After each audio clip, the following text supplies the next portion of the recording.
வணக்கம். ஆகாஷ்வாணி புதுச்சேரி செய்திச் சுருக்கம் வாசிப்பவர் வான்மதி. நாடாளுமன்ற பட்ஜெட் கூட்டத்தொடரின் 2ஆம் கட்ட அமர்வு நாளை தொடங்குகிறது.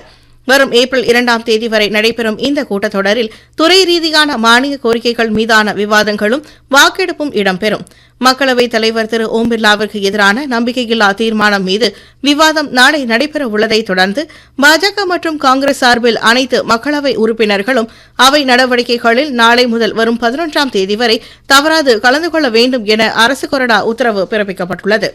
வளைகுடா நாடுகளில் பதற்றமான சூழல் நிலவுவதை அடுத்து அங்கிருந்து இதுவரை 52,360 இந்தியர்கள் 280 விமானங்கள் மூலம் தாயகம் அழைத்து வரப்பட்டதாக மத்திய சிவில் விமான போக்குவரத்து இயக்குநரகம் தெரிவித்துள்ளது.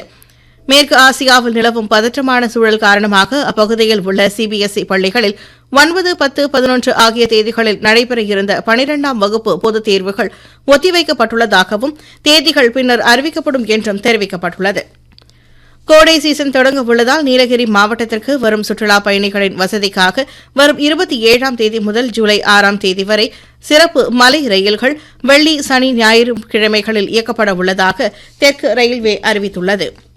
தமிழகத்தில் சட்டப்பேரவைத் தேர்தல் நடைபெறுவதை அடுத்து அங்கு பாதுகாப்பு பணிகளுக்காக சத்தீஸ்கர் மற்றும் உத்தரகாண்ட் மாநிலங்களில் இருந்து மத்திய துணை ராணுவப் படையைச் சேர்ந்த 600 வீரர்கள் இன்று வேலூர் வந்துள்ளனர். இவர்கள் வேலூர், செங்கல்பட்டு, காஞ்சிபுரம், ராணிப்பேட்டை, திருப்பத்தூர், திருவண்ணாமலை மாவட்டங்களில் பாதுகாப்பு பணியில் ஈடுபடுத்தப்பட உள்ளனர். மாஹே சென்றுள்ள புதுச்சேரி துணைநிலை ஆளுநர் திரு கைலாஷ்நாதன் அங்குள்ள அரசு பொது மருத்துவமனையில் நிறுத்தி வைக்கப்பட்டுள்ள கட்டிடப் பணிகளை மதிப்பாய்வு செய்தார். கட்டிடப் பணிகளை விரைந்து முடிக்க தேவையான நடவடிக்கைகள் குறித்து அவர் அதிகாரிகளுடன் ஆலோசனை நடத்தினார். மேலும் இந்த திட்டத்தை விரைவில் முடிக்குமாறும் அவர் அதிகாரிகளை வலியுறுத்தினார்.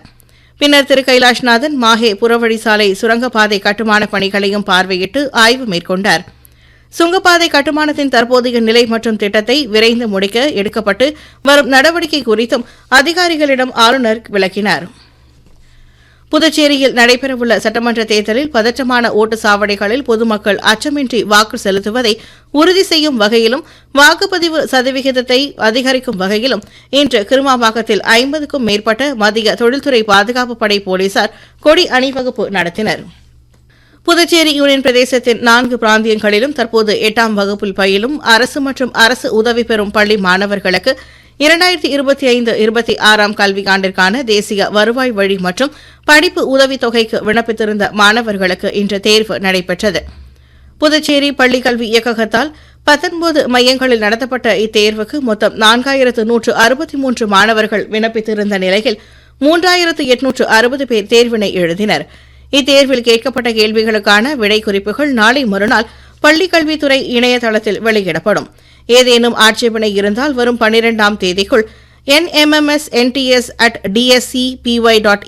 என்ற மின்னஞ்சல் முகவரிக்கு அனுப்பலாம் என்று செய்திக்குறிப்பில் தெரிவிக்கப்பட்டுள்ளது.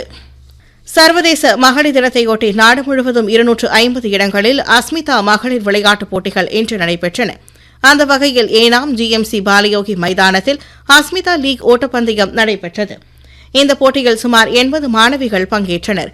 இப்போட்டியில் வெற்றி பெற்ற மாணவிகளுக்கு மிஷன் சக்தி ஒருங்கிணைப்பாளர் ரிப்கா ரோஸ்லின் பரிசுகளை வழங்கினார்.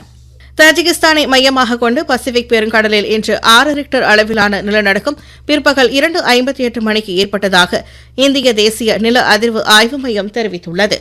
பூமியின் மேற்பரப்பிலிருந்து 130 கிலோமீட்டருக்கு ஆழத்தில் ஏற்பட்ட இந்த நிலநடுக்கம் இந்தோனேசியாவில் உணரப்பட்டது. இத்துடன் இந்த செய்தி அறிக்கை நிறைவு பெறுகிறது.